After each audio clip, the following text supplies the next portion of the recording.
Já vi muitos pacientes que tiveram infartes, anginas de peito e até eu próprio tenho um stent implantado numa artéria coronária. Puseram-mo aos 45 anos. O problema é que muitas vezes os sinais podem começar muito antes de aparecer a crise cardíaca. E não começam de forma dramática. Começam com avisos tão pequenos que muitas vezes os atribuímos à idade, ao estresse, ao calor ou a estar muitas horas de pé. E algum destes avisos pode estar até nos vossos tornozelos. Já vou explicar. O importante na realidade não é olhar para um sintoma isolado. O importante é o padrão. Se é novo, se está a piorar, se aparece falta de ar, se vos obriga a dormir mais sentados, se notam que o vosso corpo mudou de limite. No meu caso, por exemplo, o que mais me incomodou foi saber que o meu corpo tinha andado meses a avisar-me, de forma mais ou menos ambígua, que tinha um problema no coração. Atribuí a pressão no peito ao estresse no trabalho. Uma dor difusa pelo pescoço achei que era má postura, e isto sendo eu médico. Levo décadas a ver pacientes e, mesmo assim, não reconheci os sinais do meu próprio corpo. Portanto, não é raro isto acontecer. Por isso, vamos rever três coisas. Primeiro, quando é que devem marcar consulta esta semana? Depois, que sinais devem consultar com prioridade? E, por fim, que sinais não se psiam? Ou seja, tem mesmo de ligar para o 112 ou para o número de emergências do vosso país. Isto não é para vos assustar, é para vos dar controlo. Sinal número 1. O aviso dos vossos calcetins. Estamos a falar dos tornozelos, dos pés. Ao fim do dia, se olharem para os pés, é possível que vejam que os tornozelos estão inchados mais do que o normal. A marca do elástico do calcetim fica afundada e demora a desaparecer. Isto é muito frequente a partir dos 50 anos, mas quero deixar uma coisa clara. Os tornozelos inchados não diagnosticam um infarte. Não é isso. A maioria das vezes nem sequer são por um problema do coração. Pode ser por varizes, pelo calor, por medicamentos, por problemas renais, por estar muito tempo de pé, ou simplesmente uma retenção de líquidos, porque as veias das pernas não devolvem o sangue ao coração com a mesma facilidade. Há que ter cuidado com uma armadilha muito frequente em relação à medicação. Se tomam medicação para a tensão alta, como por exemplo anlodipino e outros antagonistas do cálcio parecidos, os tornozelos podem inchar. Neste caso, pode ser um efeito secundário do medicamento e não um sinal de problema do coração. Então, façam um teste simples para se orientarem em casa. Carreguem com o polegar mesmo por cima do osso do tornozelo. Mantenham 3 segundos e soltem. Se ao soltar o dedo fica ali uma marca, como um buraco afundado, e demora a recuperar, isso é líquido. É o que nós médicos chamamos edema. Quando é que devem ligar ao médico nesta mesma semana e consultar? Se há uma inchaço nova ou que está a piorar cada vez pior, ou se vos falta o ar, ou se de manhã não melhora, ou se estão a aumentar também de peso, e se têm de dormir mais sentados. Estas combinações não indicam necessariamente um infarte, mas podem indicar que o coração, os rins ou a circulação precisam de uma revisão. E quanto antes se revir, mais margem haverá para atuar. Este é um sintoma precoce que pode aparecer anos antes. O segundo sinal é o seguinte: a bateria não carrega igual. Estou a falar de estar cansado, mesmo que tenham dormido. É como se tivesse mudado o vosso limite. Prestem atenção a exemplos concretos. Antes subiam 2 andares sem pestanejar, mas agora já têm de parar no primeiro. Ou antes faziam as compras e chegavam ao carro com o peso do saco sem problemas e agora falta-vos o ar. Ou caminhavam sem problemas e agora começam a notar falta de ar, fraqueza. Podemos também deitar a culpa à idade ou ao sedentarismo, e muitas vezes pode ser isso mesmo. Mas se tem fatores de risco, por exemplo, diabetes, hipertensão, colesterol alto, fumam ou têm antecedentes familiares de doença cardiovascular prévia, de infartes, aqui a história muda. Isto pode significar que ao coração falta oxigênio quando lhe exigem trabalho. E aqui sobretudo o perigo é quando há uma mudança brusca. Ou seja, se é uma pequena moléstia estável durante anos, também não é tão preocupante. Mas se piora claramente em dias ou semanas. que antes tinha um bocadinho de falta de ar ao caminhar, mas de repente é muito pior. Ou se os vossos tornozelos inchavam um pouco pelas varizes e de repente estão muito inchados. Hum, e antes podiam subir uma ladeira e agora têm de parar ao fim de pouco tempo. Esta descida rápida é um sinal de alerta por si mesma. Então, o vosso corpo está a dizer-vos algo. Está a dizer-vos que já não compensa como antes. E então há que prestar atenção porque podem acabar mal. O terceiro sinal acontece enquanto descansam. Refiro-me a alertas noturnos. Por exemplo, levam semanas a dormir com uma almofada a mais ou sentem-se mais confortáveis ligeiramente sentados, e antes não vos acontecia. Ou noto que deitados na horizontal respiram pior. A isto chama-se medicina ortopneia. E isto não é uma mania vossa, um costume, é física pura. Ao deitarem-se, parte do líquido que estava acumulado nas pernas volta para o peito, para os pulmões. E se o coração não gere bem este volume, os pulmões notam e respirar fica mais difícil. Então prestem também atenção se vos acorda de repente à meio da noite.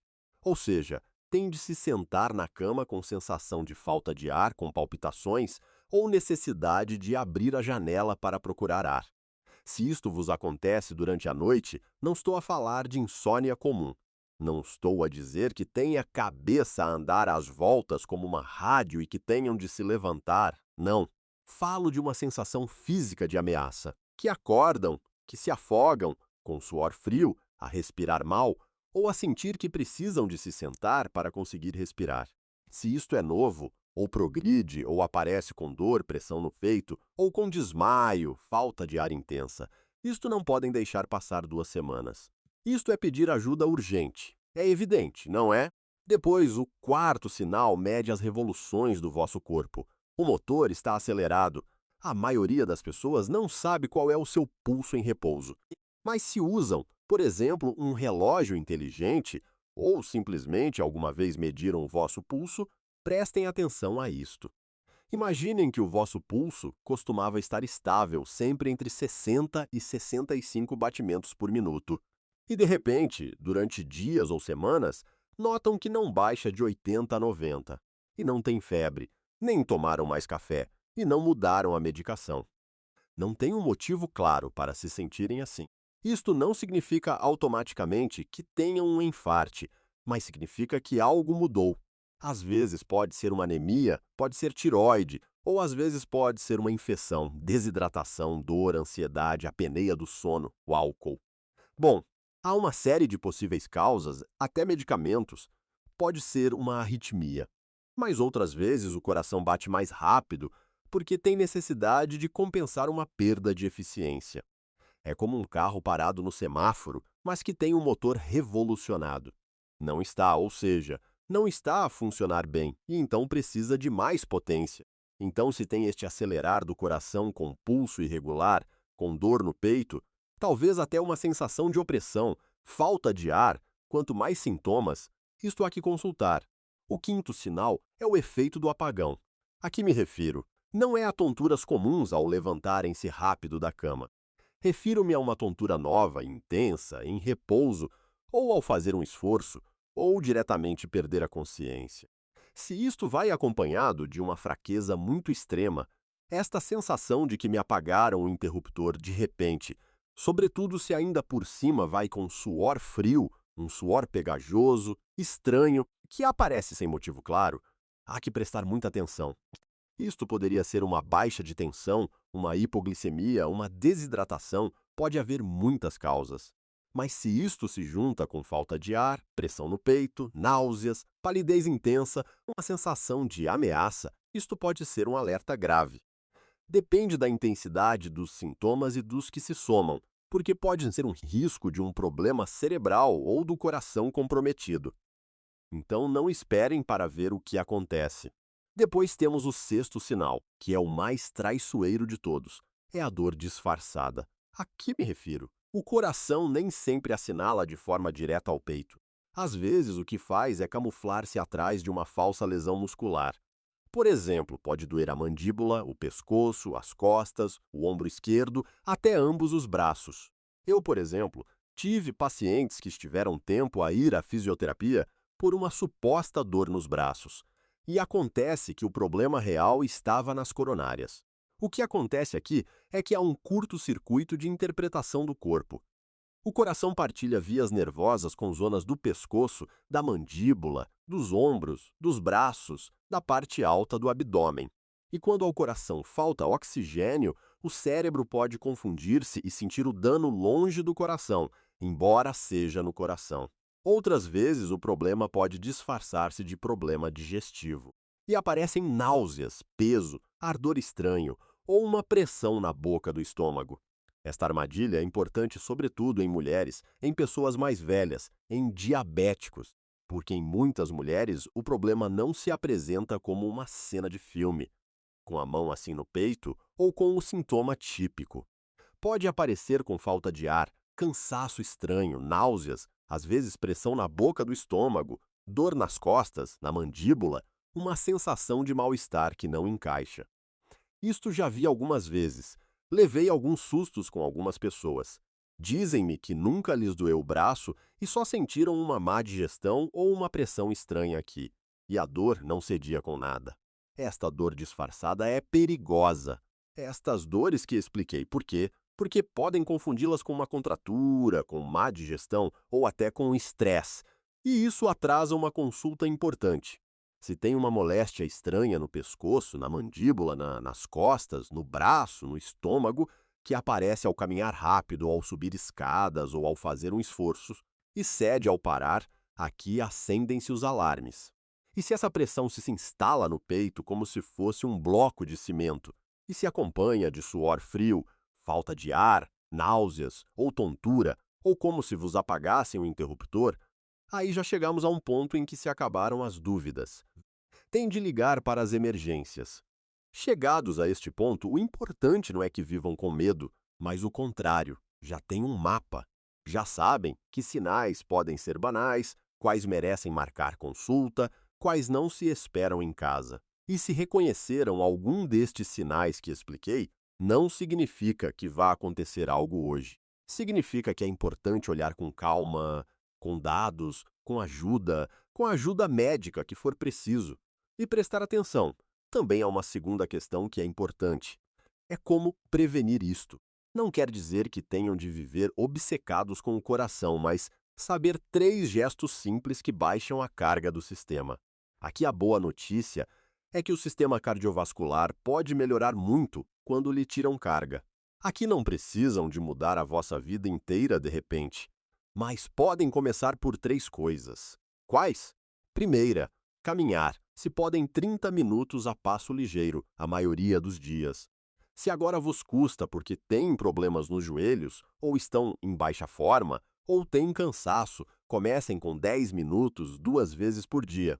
Aqui o importante não é sofrer, é ir movendo o sistema, ir movendo o esqueleto. A segunda é rever o que comem com uma ideia simples. Qual? Menos açúcar adicionado, menos farinhas refinadas, menos ultraprocessados em geral. Não porque um alimento isolado que consumam vá provocar um infarte, não é isso. Mas porque esse padrão de alimentação mantido durante anos sobe a tensão, os triglicéridos, o perímetro abdominal, o risco abdominal. A terceira é medirem a vossa tensão em casa com um tensiômetro de braço validado, sentados, tranquilos, sem falar, e anotando os valores. Se veem que se repete um valor acima de 140 de 90, consultem. Se o vosso médico vos marca outro valor pela idade, pelos rins ou por outros motivos personalizados, sigam os critérios que o vosso médico tem. E mais uma coisa, este vídeo é para reconhecer os sinais antes que seja tarde. Mas se um dia a dor já está aí e acontece que estão sozinhos e não sabem o que fazer, precisam de outro plano diferente. O que fazer minuto a minuto enquanto chega a ajuda? Para isso, preparei outro vídeo. Chama-se Se Tiverem um Infarte Sozinhos. Façam isto. Deixo-vos na tela agora. Vemo-nos nesse próximo vídeo. Um abraço, cuidem-se e até já!